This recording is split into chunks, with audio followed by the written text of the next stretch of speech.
नमस्कार, आप सबका स्वागत है आपके अपने चैनल बिहार की खबर में। आज हम बात करने वाले हैं बिहार की सबसे बड़ी खबर की। लेकिन वीडियो को शुरू करने से पहले आपसे एक छोटी सी अनुरोध है, अगर आपने इस चैनल को सब्सक्राइब नहीं किया है तो जल्दी से कर दीजिए प्लीज, क्योंकि बिहार की सबसे बड़ी खबरें सबसे पहले आपके पास। मुश्किल में फंस गए हैं तेजस्वी यादव, ईपिक निकला है फर्जी, हो सकता है एक्शन। पूरी जानकारी के लिए हमारे चैनल पर बने रहें। बिहार विधानसभा के नेता प्रतिपक्ष और राजद नेता तेजस्वी यादव की मुश्किलें बढ़ती नजर आ रही है। चुनाव आयोग की जांच में तेजस्वी यादव का ईपिक फर्जी निकला है। ऐसे में अब तेजस्वी यादव पर एक्शन हो सकता है। तेजस्वी यादव का ईपिक नंबर फर्जी निकलने के बाद चुनाव ने उन्हें युक्त ईपिक कार्ड को जमा करने का निर्देश जारी कर दिया है। तेजस्वी यादव को तीसरी बार नोटिस भेजा गया है। निर्वाचन निबंधन पदाधिकारी 181 दीघा विधानसभा निर्वाचन क्षेत्र अनुमंडल पदाधिकारी पटना सदर ने तेजस्वी यादव को जारी नोटिस में कहा है कि आपके द्वारा प्रेस वार्ता आयोजित करके प्रदर्शित किए गए ईपिक कार्ड तो फर्जी पाया गया है। उपयुक्त विषय के संदर्भ में कहना है कि आपके द्वारा प्रेस वार्ता आयोजित करके मीडिया को जानकारी दी गई थी कि आपका ईपिक संख्या ये है तथा उक्त ईपिक संख्या से भारत निर्वाचन आयोग के ऑफिशियल वेबसाइट पर सर्च करने पर विशेष गहन पुनरीक्षण 2025 के उपरांत प्रकाशित प्रारूप निर्वाचन सूची में आपका नाम ही अंकित नहीं हुआ है एवं आपका नाम विलोपित कर दिया गया है। उसके बाद जांच के दौरान पाया गया है कि आपका नाम मतदाता केंद्र संख्या 204 बिहार पशु विज्ञान विश्वविद्यालय का पुस्तकालय भवन के क्रमांक 416 पर ईपिक संख्या से अंकित है।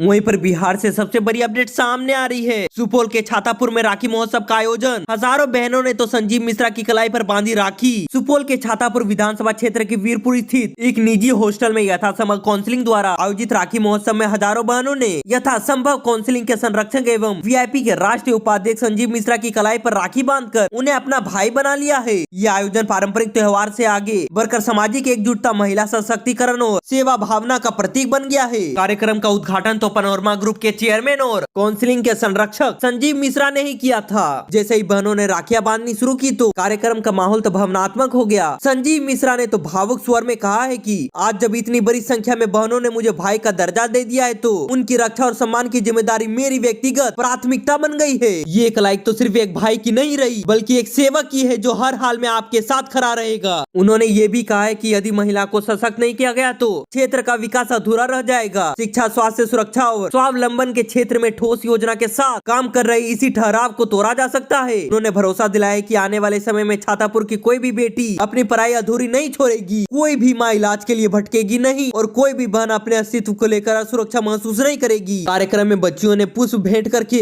अपने भाव को प्रकट किया है। संपूर्ण परिसर में भावनात्मक और प्रेरणा का माहौल बन गया। अपने संबोधन के अंत में संजीव मिश्रा ने कहा है कि ये राखी मेरे लिए केवल परंपरा नहीं है बल्कि एक पवित्र जिम्मेदारी है। ये रिश्ता तो अब किसी मंच या प्रचार तक सीमित नहीं रहेगा बल्कि मेरे जीवन की सबसे बड़ी धरोहर है। मैं तो आप सभी बहनों को भरोसा दिलाता हूँ कि हर परिस्थिति में आपकी आवाज बनकर खड़ा रहूंगा और आपकी उम्मीदों पर खरा उतरना तो मेरी पहली प्राथमिकता होगी।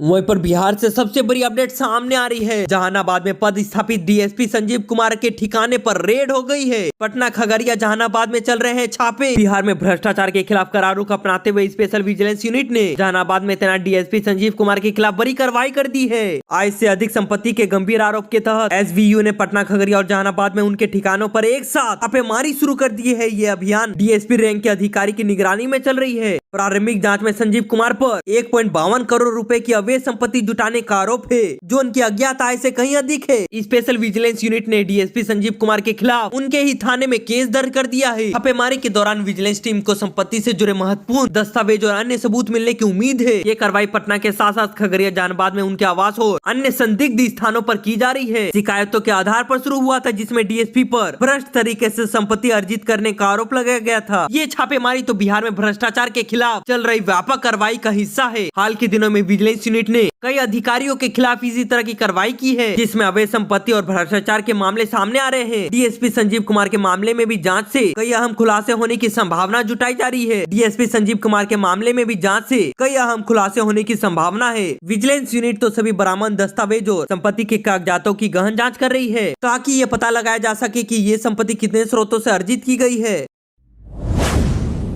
अमित शाह ने तो सीतामढ़ी से सबको साध लिया है। उन्होंने तो यहाँ तक बोला है कि बनिया का बेटा हूँ, पूरा हिसाब लेकर आया हूँ। पूरी जानकारी के लिए हमारे चैनल पर बने रहें। बिहार के सीतामढ़ी में मां सीता के जन्म स्थली पुनरुत्थान में शिलान्यास करने आए केंद्रीय गृह मंत्री अमित शाह ने यहाँ एक तरफ अपने धार्मिक कामों का निपटाया है, वहीं पर मां सीता के लिए बन रहे मंदिर की विशेषता बताई और लगे हाथों मन से ही लालू यादव, तेजस्वी यादव, राहुल गांधी को अपने टारगेट पर भी ले लिया है। अमित शाह ने कहा कि बनिया का बेटा हूँ, सबका हिसाब लेकर आया हूँ। SIR के मामले पर केंद्रीय गृह मंत्री अमित शाह ने कहा है कि घुसपैठिया हमारा हक नहीं मार पाएगा, हम तो ऐसा होने ही नहीं देंगे। लालू यादव तो घुसपैठियों का समर्थन कर रहे हैं। ऑपरेशन सिंदूर पर अमित शाह ने मंच से कांग्रेस और लालू यादव पर हमला करते हुए कहा है कि लालू एंड कंपनी तो सदन में सवाल खड़े कर रहे हैं कि मैं सीतामढ़ी की जनता से पूछता हूं कि मोदी जी का आतंकवादियों को जवाब देना चाहिए या फिर नहीं। लालू यादव एंड कंपनी को पता ही नहीं है कि मोदी की सरकार यहाँ देश की सुरक्षा के साथ खिलवाड़ करने का किसी को भी हक नहीं है।